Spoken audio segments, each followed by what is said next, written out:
ಯಾಕೆ ಜನಕ್ಕೆ numeration form ತುಂಬಬೇಕಾದ್ರೆ ಕಷ್ಟಗಳಾಗ್ತಾ ಇದೆ? ನ್ಯೂಮರೇಷನ್ ಫಾರ್ಮ್ ಅವ್ರಿಗೆ ತಲುಪಬೇಕಾದ್ರೆ ಯಾಕೆ ಕಷ್ಟ?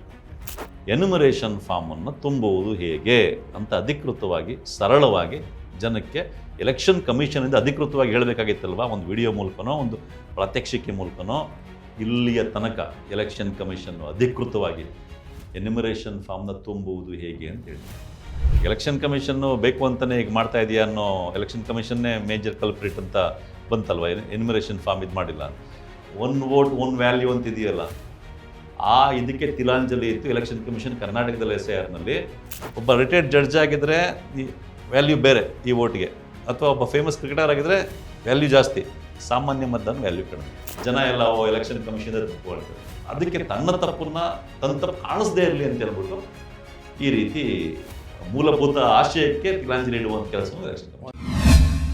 ಇದ್ರ ಜೊತೆಗೆ ಇನ್ನೊಂದು ಇಂಪಾರ್ಟೆಂಟ್ ಅಂತ ಅನಿಸುತ್ತೆ, ಈ ಎಲ್ಲ ಸಂಘಟನೆಗಳು ಎಸ್ಪೆಷಲಿ ಈಗ ಜಾಗೃತ ಕರ್ನಾಟಕ ನೀವು BLAಗಳಿಗೆ ಟ್ರೈನಿಂಗ್ ಕೊಡೋದನ್ನು ಮುಖ್ಯವಾಗಿಟ್ಟರೆ, ಅದ್ರ ಜೊತೆಗೆ ಮತದಾರರಿಗೆ ಜಾಗೃತ ಮಾಡುವ ವಿಡಿಯೋಗಳನ್ನು ಮಾಡುವಂಥ ಪ್ರಗತಿ. ಈಗ ನಮ್ಮ ಮತ ನಮ್ಮ ಹಕ್ಕು, ಎಸ್ಪೆಷಲಿ ಅವ್ರು ಬೆಂಗಳೂರಿಗೆ ಸೀಮಿತವಾಗಿದ್ದುಕೊಂಡು ಬೆಂಗಳೂರಲ್ಲಿ ಮತದಾರರು ತಮ್ಮ ಮತನ ಹಕ್ಕು ರಕ್ಷಿಸ್ಕೊಳ್ಳಿಕ್ಕೆ ಏನು ಮಾಡ್ಬೇಕಂತ ಮಾಡ್ತಾ ಇದ್ದಾರೆ. ಈಗ ನಾವು 2023ರಲ್ಲಿ ಕರ್ನಾಟಕದ ತುಂಬ ಎದ್ದೇಳು ಕರ್ನಾಟಕ ಮಾಡಿ ಈ ಹೇಗೆ ಒಂದು ಸ್ವಜನ ಒಂದು ಪಕ್ಷ ತನ್ನ ಎಲ್ಲ ಸೌಲಭ್ಯಗಳನ್ನು ಬಳಸ್ಕೊಂಡು ಅಧಿಕಾರ ಪಡಿತೀವಿ, ಅದನ್ನು ವಿರೋಧ ಮಾಡಲಿಕ್ಕೆ ಏನು ಮಾಡ್ಬೇಕು ಅನ್ನೋ ಕಾರ್ಯವನ್ನು ಅವರು ನಾಗರಿಕ ಸಮಾಜವಾಗಿ ಮಾಡ್ತಾಯಿದ್ರು.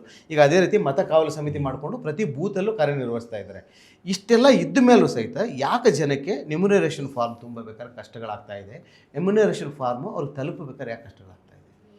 ಆ್ಯಕ್ಚುಲಿ ಜಾಗೃತ ಕರ್ನಾಟಕ ಕಾಂಗ್ರೆಸ್ ಪಕ್ಷದ BLAಗಳನ್ನ ಟ್ರೈನ್ ಮಾಡುವಂಥ ಕೆಲಸವನ್ನು ಮಾಡ್ತು. ಯಾಕೆ ಅಂತಂದರೆ BLAಗಳ ಸರಿಯಾಗಿ ಟ್ರೈನ್ ಆಗಿ ಸರಿಯಾಗಿ ಕೆಲಸ ಮಾಡಿದ್ರೆ ಆಯಾ ಬೂತ್, ಪರ್ಟಿಕ್ಯುಲರ್ಲಿ ಬೆಂಗಳೂರಲ್ಲಿ ಅದು ಕಷ್ಟ ಆಗ್ಬೋದು. ಯಾಕೆಂದರೆ ಬೆಂಗಳೂರಲ್ಲಿ BLAಗಳಿಗೆ ಆ ಬೂತಿನ ಎಲ್ಲರೂ ಪರಿಚಯ ಇರೋ ಸಾಧ್ಯತೆ ಕಡಿಮೆ.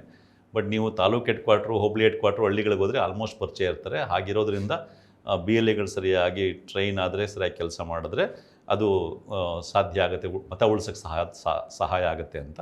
ಜೊತೆಗೆ ಎಲೆಕ್ಷನ್ ಕಮಿಷನ್ ಕೂಡ ತನ್ನ ನೋಟಿಫಿಕೇಷನಲ್ಲಿ ಕ್ಲಿಯರಾಗಿ BLAಗಳಿಗೆ ರೋಲ್ ಕೊಟ್ಟಿದೆ. ಅಂದರೆ BLOಗಳು BLAಗಳ ಜೊತೆ ಮೀಟಿಂಗ್ ಮಾಡಬೇಕು, ಅವ್ರಿಗೆ ಒಂದು ಬ್ರೀಫ್ ಮಾಡಬೇಕು. ಅದಾದಮೇಲೆ ಪ್ರತಿದಿನ BLAಗಳು ತಾವೇ 50 ಎನ್ಯುಮರೇಷನ್ ಫಾರ್ಮ್ನ ಮತದಾರರ ಹತ್ರ ಚೆಕ್ ಮಾಡಿ ಎನ್ಶ್ಯೂರ್ ಮಾಡಿ ಸರಿಯಾಗಿದೆ ಅಂತೇಳಿ ಫಿಲ್ ಮಾಡಿದ್ದಾರೆ ಅಂತ ತಾವೇ 50 ಎನ್ಯುಮರೇಷನ್ ಫಾರ್ಮ್ನ ಕಲೆಕ್ಟ್ ಮಾಡ್ಕೊಂಡು BLO ಕೊಡ್ಬೋದು. ಮತ್ತು BLO ತನ್ನ ಆ್ಯಪ್ನಲ್ಲಿ ಸ್ಕ್ಯಾನ್ ಮಾಡಿ ಅದನ್ನ ಅಪ್ಡೇಟ್ ಮಾಡುವಾಗ ಅಲ್ಲಿ ಸರಿ ತಪ್ಪುಗಳನ್ನ ಗಮನಿಸಿ ಅದಕ್ಕೆ ಸರಿಯಾಗಿ ಅಪ್ಡೇಟ್ ಆಗೋ ಥರ ಅದನ್ನು ಗಮನಿಸ್ಕೋಬಹುದು ಅನ್ನೋ ರೈಟ್ಸ್ಗಳನ್ನು ಕೊಟ್ಟಿರೋದ್ರಿಂದ ಜಾಗೃತ ಕರ್ನಾಟಕ ಈ ರೀತಿ ಮಾಡ್ತು. ಅದೇ ರೀತಿ ನಮ್ಮ ಮತ ನಮ್ಮ ಹಕ್ಕು, ಮತ ಕಾವಲು ಸಮಿತಿ, ಎದ್ದೇಳು ಕರ್ನಾಟಕ, ಈ ರೀತಿ ಅನೇಕ ಸಂಘಟನೆಗಳು ನಿಜಕ್ಕೂ ಜನರಿಗೆ ಅವೇರ್ನೆಸ್ ಮಾಡುವಂಥ ಕೆಲಸವನ್ನು ಜನಕ್ಕೆ ಈ ತಮ್ಮ ಮತ ಉಳಿಸ್ಕೊಳ್ಳೋಕೆ ಏನೇನಾಗಬೇಕು ಅದನ್ನು ತಮ್ಮದೇ ಆದ ವಿಭಿನ್ನ ರೀತಿಯಲ್ಲಿ ಮಾಡ್ತಾರೆ. ಪ್ರತಿಯೊಂದು ಕೂಡ ಒಂದಕ್ಕೊಂದು ಪೂರಕವಾಗಿದೆ.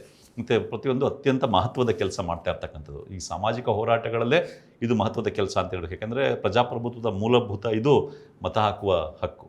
ಇಷ್ಟೆಲ್ಲ ಆಗಿಯೂ ಕೂಡ ಯಾಕೆ ಮತದಾರರಲ್ಲಿ ಗೊಂದಲ ಇದೆ?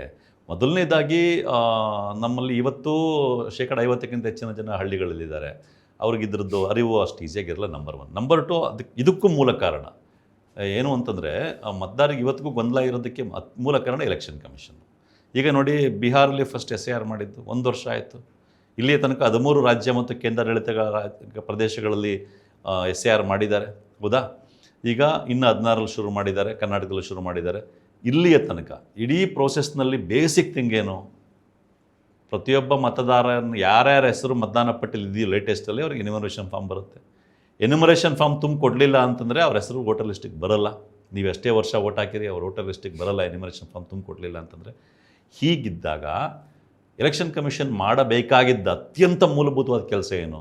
ಎನ್ಯುಮರೇಷನ್ ಫಾರ್ಮನ್ನು ತುಂಬುವುದು ಹೇಗೆ ಅಂತ ಅಧಿಕೃತವಾಗಿ ಸರಳವಾಗಿ ಜನಕ್ಕೆ ಎಲೆಕ್ಷನ್ ಕಮಿಷನಿಂದ ಅಧಿಕೃತವಾಗಿ ಹೇಳಬೇಕಾಗಿತ್ತಲ್ವ, ಒಂದು ವಿಡಿಯೋ ಮೂಲಕನೋ ಒಂದು ಪ್ರಾತ್ಯಕ್ಷಿಕೆ ಮೂಲಕನೋ ಅಥವಾ ಈ ಸ್ಟೆಪ್ ಬೈ ಸ್ಟೆಪ್ ಪ್ರಿಂಟ್ ಫಾರ್ಮ್ಯಾಟಲ್ಲೋ ಏನು ಹೇಳಬೇಕಾಗಿತ್ತಲ್ವ. ಇಲ್ಲಿಯ ತನಕ ಎಲೆಕ್ಷನ್ ಕಮಿಷನ್ನು ಅಧಿಕೃತವಾಗಿ ಎನ್ಯುಮರೇಷನ್ ಫಾರ್ಮ್ನ ತುಂಬುವುದು ಹೇಗೆ ಅಂತ ಹೇಳಿಲ್ಲ. ಮೇಲ್ನೋಟಕ್ಕೆ ಲೆಫ್ಟ್ ಸೈಡಲ್ಲಿ ಹೆಡಿಂಗ್ ಹಾಕಿದೆ ಬಿಟ್ಟರೆ, ಈ ಪರ್ಟಿಕ್ಯುಲರ್ಸ್ನ ತುಂಬಬೇಕು ಅಂತ ಹೇಳಿದೆ ಬಿಟ್ಟರೆ, ಹೇಗೆ ತುಂಬಬೇಕು ಅಂತ ಇಲ್ಲಿ ತನಕ ಹೇಳಿಲ್ಲ. ಹಾಗಾಗಿಯೇ ಪರ್ಟಿಕ್ಯುಲರ್ಲಿ ಸಂಬಂಧ ಅನ್ನೋ ಇದರಲ್ಲಿ ಅದ್ರ BLOಗಳಿಗೂ ಆ ಟ್ರೈನಿಂಗ್ ಕೊಟ್ಟಿಲ್ಲ ಅವರು. ಅದನ್ನು BLOಗಳಿಗೂ ಏನಾಗಿದೆ ಅಂತಂದರೆ ಒಂದೊಂದು ಕಡೆ ಒಂದೊಂದು ಥರ. ಕೆಲವು BLOಗಳಿಗೆ ನೀವೇ ತುಂಬಬೇಕು ಅಂತ ಹೇಳಿದ್ದಾರೆ, ಇನ್ನು ಕೆಲವು BLOಗಳಿಗೆ ಅವ್ರು ತುಂಬಿಕೊಡ್ಬೇಕು ಅಂತ ಹೇಳಿದ್ದಾರೆ. ಮತ್ತು ನೀವೇ ಬಿ ಎಲ್ ಒ ಕೆಲಸ ಬಿಟ್ಬಿಡಿ, ಈಗ ಜಾಗೃತ ಕರ್ನಾಟಕದಿಂದನೇ ಅನೇಕ ಬಾರಿ ಎಲೆಕ್ಷನ್ ಕಮಿಷನ್ ಆಫೀಸ್ಗೆ ಹೋಗಿ ಈ ಪ್ರಶ್ನೆಗಳನ್ನ ಕೇಳಲಾಗಿದೆ. ಅವ್ರಿಗೆ ಕನ್ಫ್ಯೂಷನ್ ಇದೆ. ಈ ಉದಾಹರಣೆಗೆ ಪ್ರೊಜಿನಿ ಮ್ಯಾಪಿಂಗ್ನಲ್ಲಿ ರೈಟ್ ಸೈಡ್ ಕಾಲಮಲ್ಲಿ 2002 ಇದರಲ್ಲಿ ತಮ್ಮ ತಂದೆದೋ ತಾಯಿದೋ ಏನೋ ತುಂಬ್ತೀವಲ್ಲ, ಅಲ್ಲಿ ಸಂಬಂಧ ಅನ್ನೋದ್ರಲ್ಲಿ ಏನು ತುಂಬಬೇಕು ಅಂತ ಇಲ್ಲಿಯ ತನಕ ಅವ್ರಿಗೇನೆ ಕ್ಲಾರಿಟಿ ಇಲ್ಲ. ಇಷ್ಟು ಬೇಸಿಕ್ ಕೆಲಸನೂ ಮಾಡದೇ ಇದ್ದಾಗ ಸಹಜವಾಗಿ ಬಿ ಎಲ್ ಒಗಳಿಗೆ ಕನ್ಫ್ಯೂಷನ್ ಆಗಿ ಆಗ್ತದೆ, ಡಿ ಇ ಒಗಳಿಗೆ ಕನ್ಫ್ಯೂಷನ್ ಆಗ್ತದೆ. ಹಿಂಗಿದ್ದಾಗ ಏಕೆಂದರೆ ಈ ಕರ್ನಾಟಕದ ಸಿ ಇ ಅಣ್ಬುಕುಮಾರ್ ಅವರೂ ಕೂಡ ಕೆಲವು ಉತ್ತರಗಳನ್ನ ಕೊಡೋಕ್ಕಾಗಲ್ಲ. ಅವರು ಎಲೆಕ್ಷನ್ ಕಮಿಷನ್ ಅವ್ರಿಗೇನು ಕಳಿಸಿದೆಯೋ ಅದನ್ನು ಹೇಳ್ಬೋದು ಅಷ್ಟೇ ಹೊರತು ಅವ್ರಿಗೇನು ಕೊಡೋಕ್ಕಾಗಲ್ಲ. ಈ ಪರಿಸ್ಥಿತಿ ಇರೋದ್ರಿಂದ ನಾವು ನಮ್ಮಂಥ ಸಂಘಟನೆಗಳಿರ್ಬೋದು ಅಥವಾ ಬಿಡಿ ಬಿಡಿ ವ್ಯಕ್ತಿಗಳಿರ್ಬೋದು ಅಥವಾ ಒಂದು ಸರ್ಕಾರ ರಾಜಕೀಯ ಪಕ್ಷ ಇರ್ಬೋದು, ಎಷ್ಟೇ ಕೆಲಸ ಮಾಡಿದ್ರೂ ಕೂಡ ಮತದಾರರಿಗೆ ಒಂದು ಕನ್ಫ್ಯೂಷನ್ ಆಗೇ ಆಗುತ್ತೆ. ಈಗ ದೊಡ್ಡ ದೊಡ್ಡ ಆಫೀಸರ್ಗಳಿಗೆ ಕನ್ಫ್ಯೂಷನ್ ಆಗೋ ಥರ ಎಲೆಕ್ಷನ್ ಕಮಿಷನ್ ಮಾಡಿದೆ ಅಂದರೆ ಮತದಾರರಿಗೆ ಆಗಲ್ವಾ ಕನ್ಫ್ಯೂಷನ್ ಹೇಳಿ? ನಿಜ. ಬಟ್ ಇಲ್ಲಿ ಇನ್ನೊಂದು ಪ್ರಶ್ನೆ ಬರುತ್ತೆ, ಇಷ್ಟೆಲ್ಲ ಗೊಂದಲ ಮತ್ತು ಇಲ್ಲಿ ಇನ್ನೊಂದು ಪಾಯಿಂಟ್ ನಾನು ಆ್ಯಡ್ ಮಾಡಬೇಕು. ಎಲೆಕ್ಷನ್ ಕಮಿಷನ್ನು ಬೇಕು ಅಂತಲೇ ಈಗ ಮಾಡ್ತಾ ಇದೆಯಾ ಅನ್ನೋ, ಎಲೆಕ್ಷನ್ ಕಮಿಷನ್ನೇ ಮೇಜರ್ ಕಲ್ಪ್ರಿಟ್ ಅಂತ ಬಂತಲ್ವ, ಎನ್ಯುಮರೇಷನ್ ಫಾರ್ಮ್ ಇದು ಮಾಡಿಲ್ಲ. ಎಲೆಕ್ಷನ್ ಕಮಿಷನ್ಗೆ ಗೊತ್ತಾಗಿದೆ ಏನಂತ, ಏನೋ ಅದೇ ಈಗ ಏನೋ ಆ ಥರ ಆನ್ಲೈನ್ನಲ್ಲಿ ಮೆಷಿನ್ ರೀಡಬಲ್ ಕೊಟ್ಟರೆ ತಾನು ಸಿಗಾಕೊಳ್ತೀನಿ ಅಂತ. ಅದೇ ರೀತಿ ಇನ್ನೂ ಒಂದು ಗೊತ್ತಾಗಿದೆ, ಏನೋ ತಾನು ಮಾಡ್ತಾ ಇರೋ ಪ್ರೋಸೆಸ್ಸಲ್ಲಿ ಎಂತೆಂಥವ್ರದ್ದು ಓಟ್ಗಳು ಬಿಟ್ಟೋಗ್ತವೆ ಅಂತ. ಹಂಗೆ ಬಿಟ್ಟೋದಾಗ ಆ ಬಿಟ್ಟೋಗಿದ್ದಂಥ ಓಟ್ಗಳು ಒಬ್ಬ ರಿಟೈರ್ಡ್ ಜಡ್ಜ್ದಾಗಿರಬಹುದು, ಒಬ್ಬ ಫೇಮಸ್ ಪ್ಲೇಯರ್ದಾಗಿರಬಹುದು, ಒಬ್ಬ ಕ್ರಿಕೆಟರ್ ಹೆಸರು ಬಿಟ್ಟೋಗ್ಬೋದು, ಒಬ್ಬ ದೊಡ್ಡ ಸಾಹಿತಿ ಹೆಸರು ಬಿಟ್ಟೋಗ್ಬೋದು. ಹಂಗಾದಾಗ ಏನಾಗ್ಬಿಡುತ್ತೆ, ದೊಡ್ಡ ಕೆಟ್ಟ ಹೆಸರು ಬರುತ್ತೆ. ಎಲೆಕ್ಷನ್ ಕಮಿಷನ್ ಸರಿಯಾಗಿ ಮಾಡ್ತಾ ಇಲ್ಲ ಅಂತ. ವೆಸ್ಟ್ ಬೆಂಗಾಲಲ್ಲಿ ಹಂಗೆ ಆಯಿತು. ಒಬ್ಬ ರಿಟೈರ್ಡ್ ಜಡ್ಜು, ಮಿಲಿಟ್ರಿನಲ್ಲಿ ಕಾರ್ಗಿಲಲ್ಲಿ ವಾರ್ ಮಾಡಿದ್ದಂಥವ್ರು, ಅಮರ್ತ್ಯ ಸೇನ್ ಅಂತ ನೊಬೆಲ್ ಪ್ರೈಸ್ ನೋಟಿಸ್ ಹೊರಟೋಯ್ತು. ಅದಕ್ಕೆಲ್ಲ ಏನು ಮಾಡಿದ್ರು, 1 vote 1 value ಅಂತ ಇದೆಯಲ್ಲ, ಇದಕ್ಕೆ ತಿಲಾಂಜಲಿ ಇತ್ತು ಎಲೆಕ್ಷನ್ ಕಮಿಷನ್ ಕರ್ನಾಟಕದಲ್ಲಿ SIRನಲ್ಲಿ.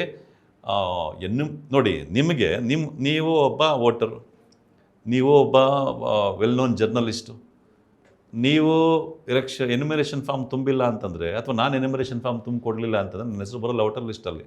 ಅದೇ ಯಾರೋ ಒಬ್ಬರು ರಿಟೈರ್ಡ್ ಜಡ್ಜ್ ಆಗಿದ್ದರೆ, ಯಾರೋ ಒಬ್ಬ ಫೇಮಸ್ ಡಾಕ್ಟರ್ ಆಗಿದ್ದರೆ, ಫೇಮಸ್ ಕ್ರಿಕೆಟರ್ ಆಗಿದ್ದರೆ, ಅವ್ರ ಎನ್ಯುಮರೇಷನ್ ಫಾರ್ಮ್ ತುಂಬಿಕೊಟ್ಟಿಲ್ಲ ಅಂದರೂ ಕೂಡ ಅವರ ಹೆಸರನ್ನು ಡ್ರಾಫ್ಟ್ ವೋಟರ್ ಲಿಸ್ಟಿಂದ ತೆಗೆಯಬೇಡಿ ಅನ್ನುವ ಒಂದು ಸೂಚನೆಯನ್ನು ಕರ್ನಾಟಕದಲ್ಲಿ ಕೊಡುತ್ತೆ. ಅಂತಂದರೆ ಒಬ್ಬ ರಿಟೈರ್ಡ್ ಜಡ್ಜ್ ಆಗಿದ್ದರೆ ಈ ವ್ಯಾಲ್ಯೂ ಬೇರೆ ಈ ವೋಟ್ಗೆ, ಅಥವಾ ಒಬ್ಬ ಫೇಮಸ್ ಕ್ರಿಕೆಟರ್ ಆಗಿದ್ದರೆ ವ್ಯಾಲ್ಯೂ ಜಾಸ್ತಿ, ಸಾಮಾನ್ಯ ಮತದಾನ ವ್ಯಾಲ್ಯೂ ಕಡಿಮೆ. ಅಂದರೆ ಇಡೀ ನಮ್ಮ ಸಂವಿಧಾನದ ಆಶಯ ಏನಿದೆ, ಆಶಯ ಒಂದು ಮತ ಒಂದು ಹಕ್ಕು, ಆಶಯ ಮಣ್ಗೂಡಿಸಿರೋದು ಸ್ವತಃ ಎಲೆಕ್ಷನ್ ಕಮಿಷನ್ ಒಂದು ಕಡೆ.